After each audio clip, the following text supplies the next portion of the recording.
If you pay any attention to the box office numbers that happen every week when a movie comes out, they have a number, a figure of how much money a movie made over the weekend. You'll know that the Smurfs and Cowboys and Aliens were sort of neck and neck throughout the whole weekend. And of course, just by a little bit, Cowboys and Aliens won, so technically that's the #1 movie in America this week, until tomorrow, of course. But because of their battling box office war, I decided to do this review together, featuring Cowboys and Aliens and the Smurfs. And I'm going to start with Cowboys and Aliens. So this movie is sort of a Western. Now, again, if you've read my page, I'm not a fan of Westerns, so yeah. So this movie didn't really come off as entertaining or interesting as it was on first impressions. And I gotta say that I should have listened to my instincts on this one, because it was just horrible. It was a wreck.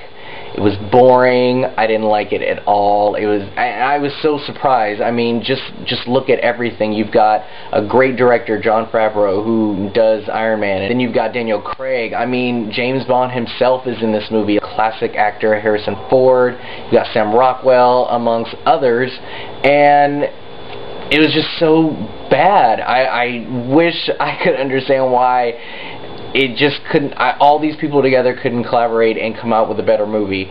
So the acting was satisfactory.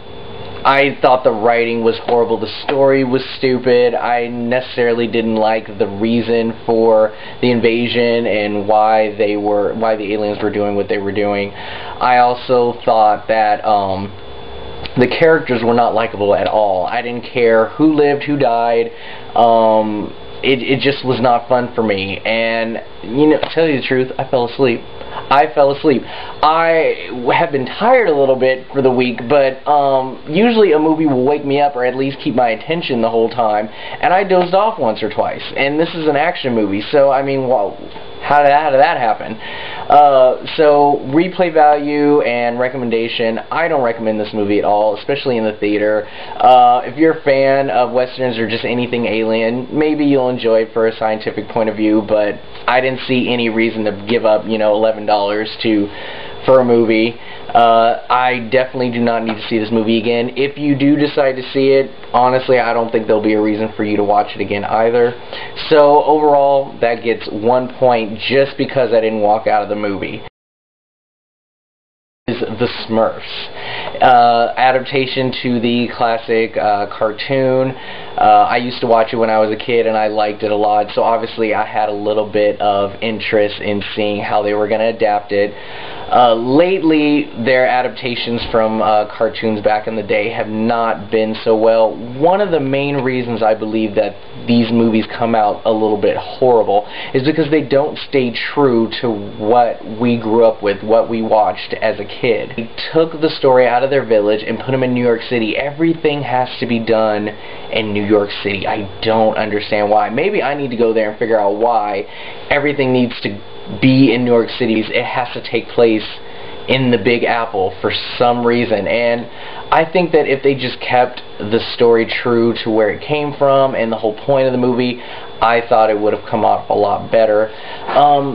This movie is classified as a children's flick, somewhat of a comedy, and I think that there were a few chuckles in the movie. I'm not going to lie, I did laugh out loud on some stuff, and that's usually because they took the time and, you know, here and there to kind of point out a little, you know, a few things that you see on the cartoon, and they sort of made fun of it in a way, just sort of laughed at itself.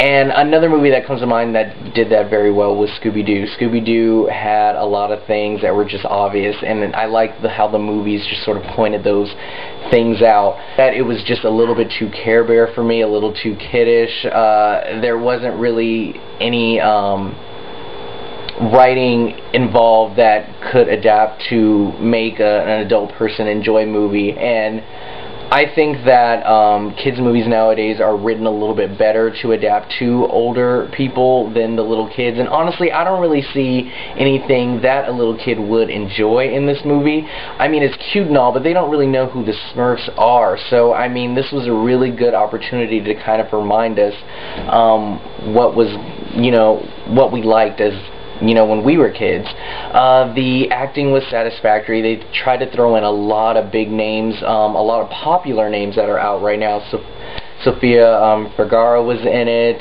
Tim Gunn, and Neil Patrick Harris.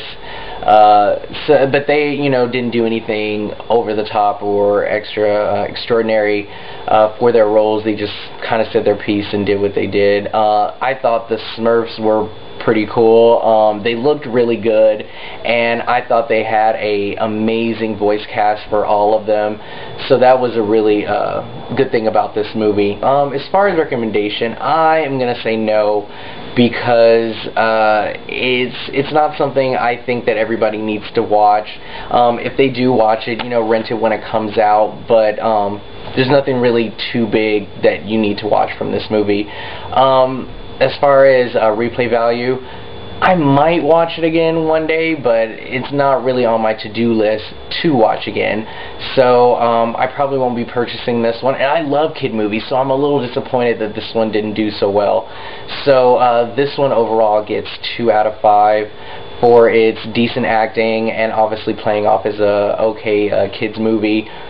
But they definitely could have done better. So there you have it. Even though Cowboys and Aliens won the box office, I actually think that the Smurfs was just a little bit better over Cowboys and Aliens. What do you guys think?